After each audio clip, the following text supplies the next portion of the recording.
welcome to another video. Today I'm going to show you how to make a pottery sherd pendant using a pottery sherd I found whilst field walking. You will need your pottery sherd, a strip of gallery wire, a piece of sterling silver sheet and a strip of hard silver solder. You will also need a bail, which I forgot to photograph on here. The first thing I'm going to do is, taking a digital caliper, I'm going to measure my pottery sherd.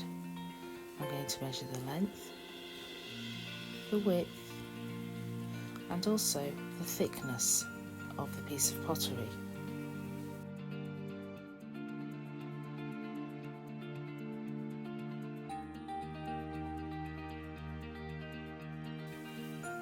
This is my sterling silver sheet, and this is what is going to form the base of the bezel cup in which my pottery sherd will eventually sit in.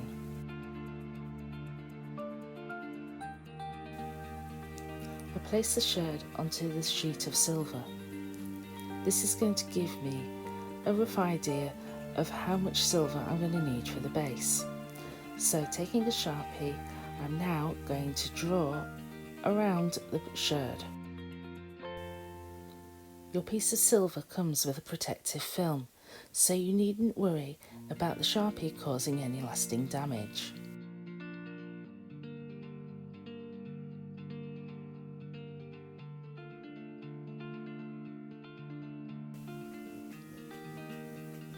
When drawing around your pottery sherd, it's important to leave a bit of a gap so your line is actually a bit bigger than your piece of pottery.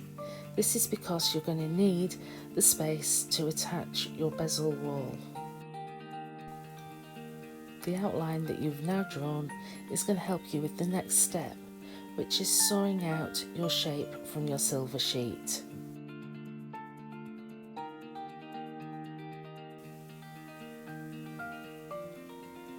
Taking my jeweler's saw, I'm firstly going to apply some beeswax to the blade.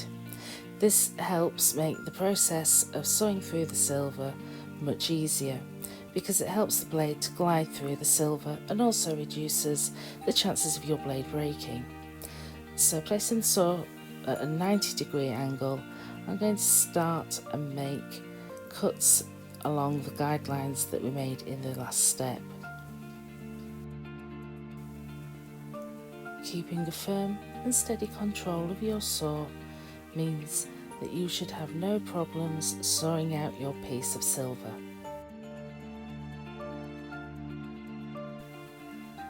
And here is my piece of sawn out silver.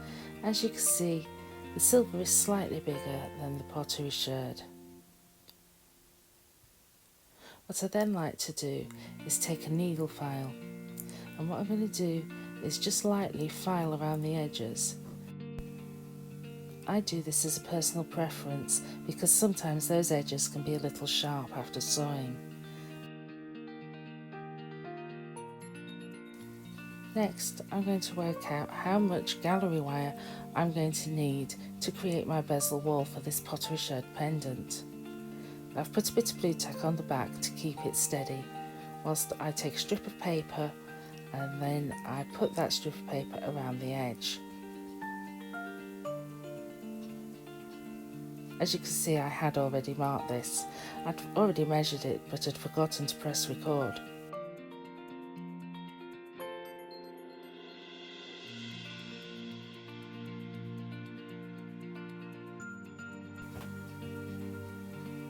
Now I'm going to cut along the line that I marked on my piece of paper. This means that I can then measure this along my gallery wire. This is gallery wire. I think this one was called Wishbone. I bought it from Cookson's. So taking my piece of paper, I'm going to line that along my piece of gallery wire. And as you can see, I've just got a small amount that I need to saw off the end.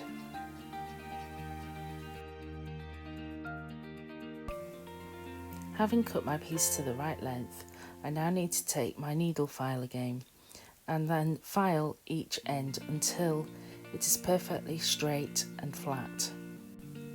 This is because when you bend the pieces into shape, the ends need to be flush. Here is my piece ready for soldering. Unfortunately, I was unable to film the soldering process as I was in a workshop which was being shared by other people. I may at some point decide to do a short video on how to solder silver. This is the piece once it has been soldered and undergone the pickling process. As you can see, it's not perfect. On the bezel wall you can see there's an area where I overfired it and it melted slightly. Next I'm going to saw off as much of the excess silver around the edges as I can. As you can see, there is still some silver which I was unable to saw off, so what I will do is I will take my needle file and I'm going to file all the way around the outer edge of the bezel.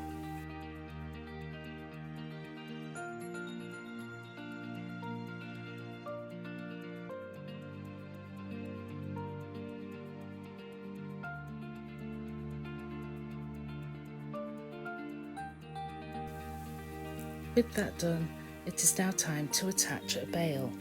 This is what you're going to place your chain or cord through to enable you to wear your pendant. This particular bail has a pin which goes through it. So I've pushed the pin through the hole and then I'm looking to see whereabouts I want to place it. I think this edge looks good. Once I'm happy with the placement, I will attach it using hard silver solder. As before, I was unable to film the soldering process. And here's my piece, with the bail attached and the pottery sherd placed inside the bezel cup. Now as you can see, something went wrong. There were gaps at the top and at the bottom. I'm not quite sure why this happened. My guess is that in the measuring process I made a mistake somewhere.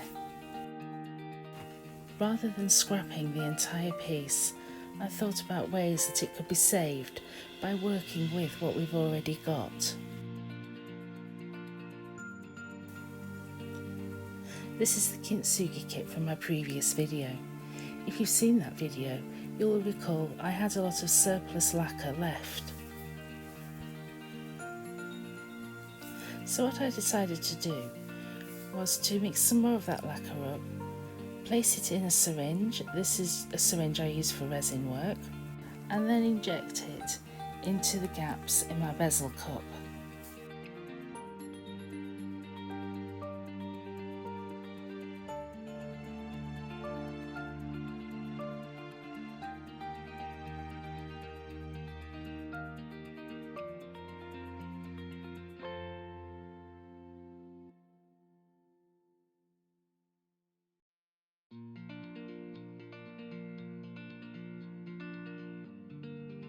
I only mixed a small amount of the lacquer because I'm not really going to need that much.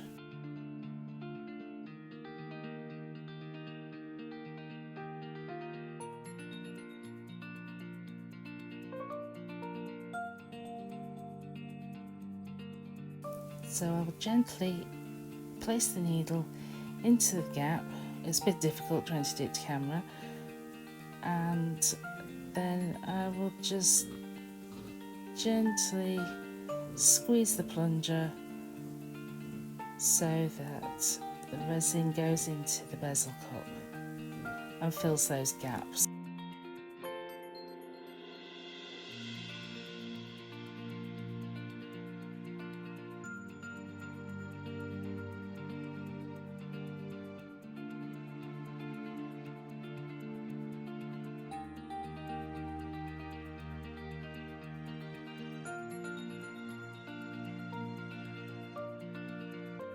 So I'll keep adding a bit more and then giving it a tap just to make sure that it all settles nice and evenly.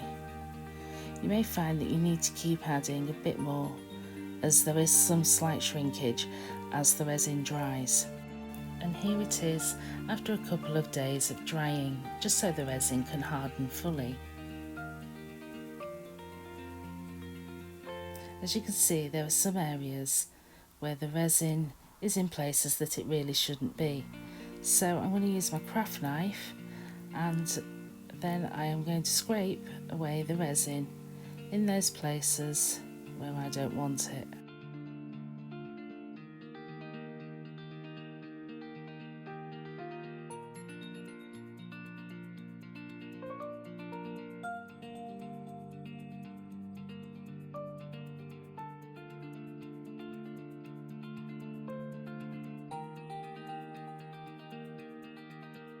With that done, you can see it now looks much neater, and I'm now ready for the next step.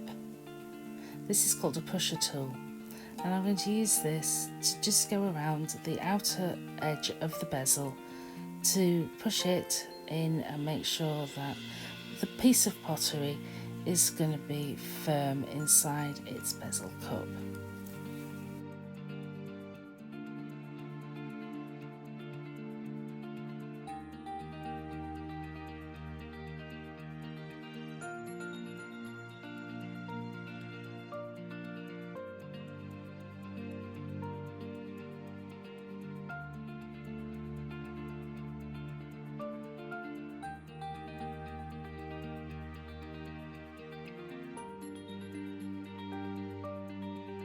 This now sits firmly in the bezel cup.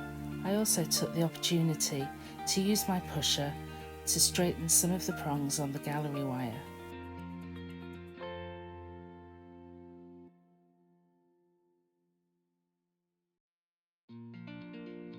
Using the pusher tool, I'm now going to bend the prongs of the gallery wire over onto the pottery.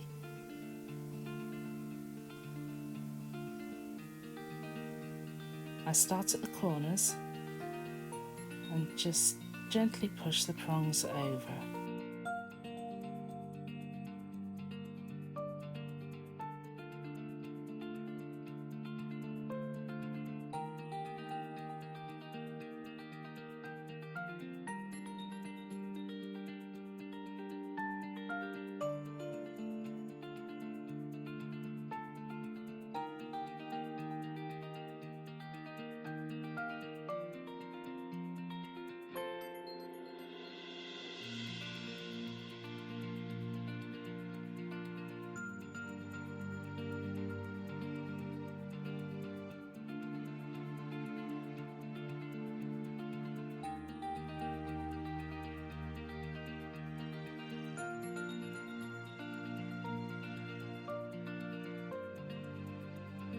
With some patience and perseverance, this is what the piece starts to look like.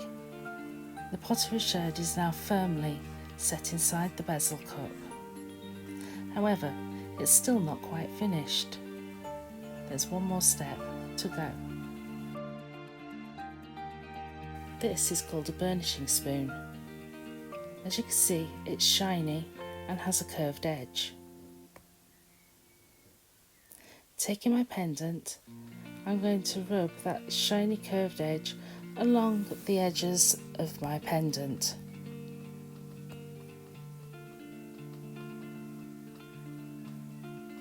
By doing this, it just softens the edges and also gives a nice shine.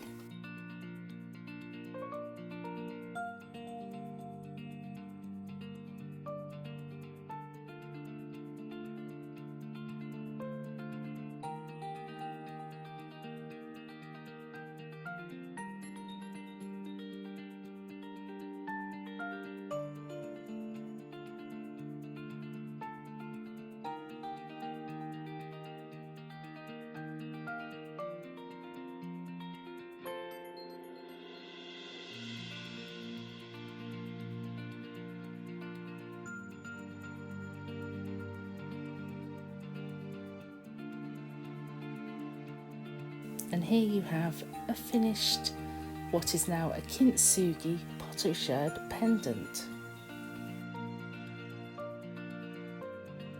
You might choose to place it on a chain or cord, or maybe even a strand of beads. It's up to you.